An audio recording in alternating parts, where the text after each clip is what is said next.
Have you guys noticed that everybody in crypto is already an expert now? Whenever I look up anything dealing with crypto, it always seems like I'm playing catch up. Well, I've decided I want to be a crypto expert too.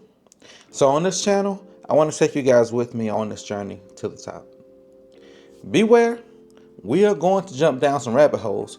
We are going to chase some rabbits.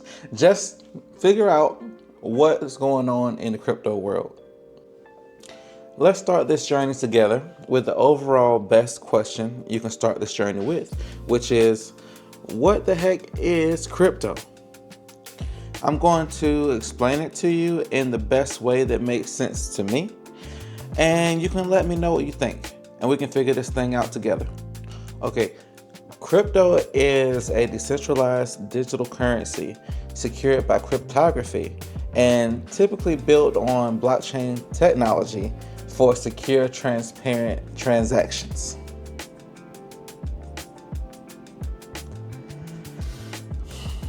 Now, if that sounded like a bunch of word salad to you, and you still have no idea what the heck crypto is, then don't worry, I got you.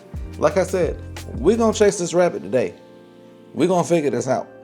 So in plain English, that statement just means it's a type of digital money that's not controlled by any banks or governments.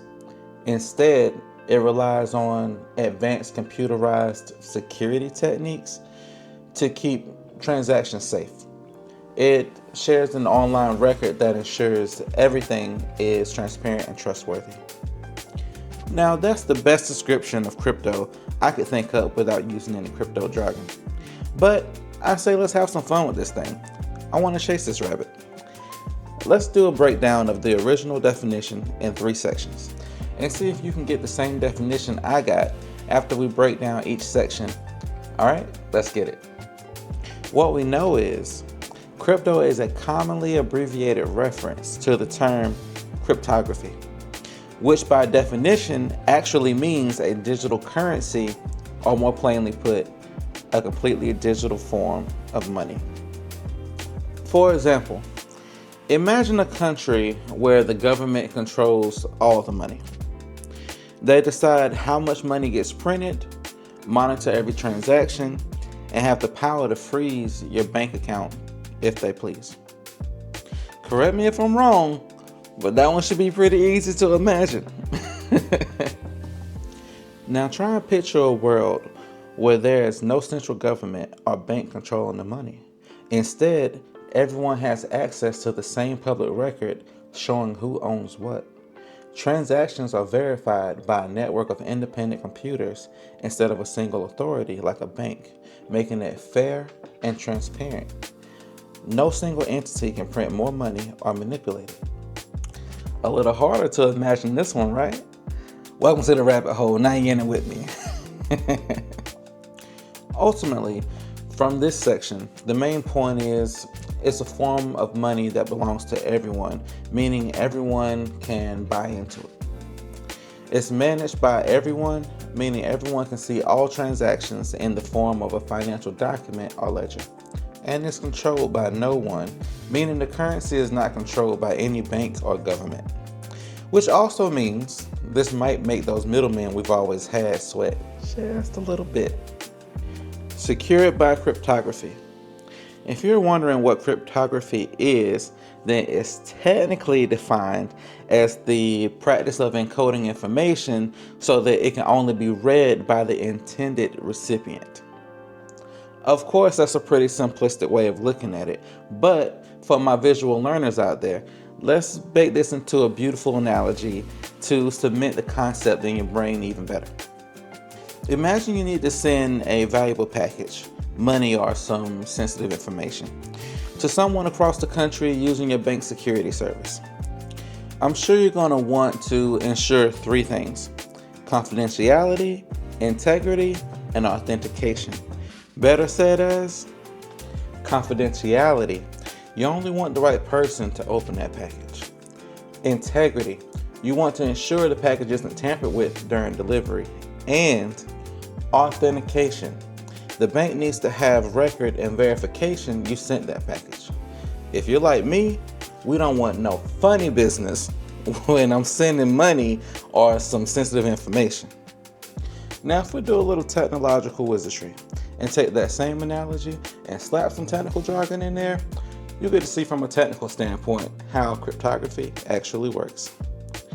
Keep the previous example in mind now. I want you to see how the concept repeats itself, but we're just going to use the politically correct jargon. First off is encryption. It's the same as locking your package with a special key. For example, before the bank delivers your package, you place it in a secure box and lock it with a key. Why? Because you only want someone with the matching key to open it.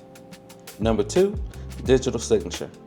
It's like a special stamp on the package. You attach a unique tamper-proof seal to the package that proves it came from you and not from someone else pretending to be you. Very similar to medieval times when kings used to seal their messages with a wax seal to authenticate its origin and ensure the message hadn't been tampered with. Number 3, blockchain ledger. It's like bank vault records. The bank keeps a transparent, unchanging record even over time of every package sent and received. That's my way of explaining how cryptography operates, and now, since we already brought up blockchain, here's blockchain technology for secure, transparent transactions. So hopefully these bank analogies are working for you guys, because we're going there one more time to bring this thing home and explaining how blockchain technology works. So imagine the bank keeps a giant ledger or a book of financial records of all transactions. But instead of the bank privately controlling it, everyone gets their own copy of the same ledger. And when someone makes a transaction, like sending money, once all the computer systems involved checks their copy of the ledger to make sure it's valid, the transaction gets written into a new page. Now, most people don't write a whole page of anything and not name it. So let's just call this new page block to make things simple. When that page gets full, it's locked and added to the previous pages, forming a chain of pages, which we can now confidently call a blockchain. These 3 components together are what we know as crypto. So the next time someone asks, what is crypto? You can confidently say something like, it's just digital money that's not controlled by banks or governments, to keep it short and sweet. Or you can use the word salad we constructed this video out of, but hey, I won't judge. Whatever floats your boat. Either way, you've got this. I hope this breakdown of what crypto is has made things clearer and has given you some useful insights going into the future. I hope this video blesses you and the value multiplies you. Until next time, I'm out.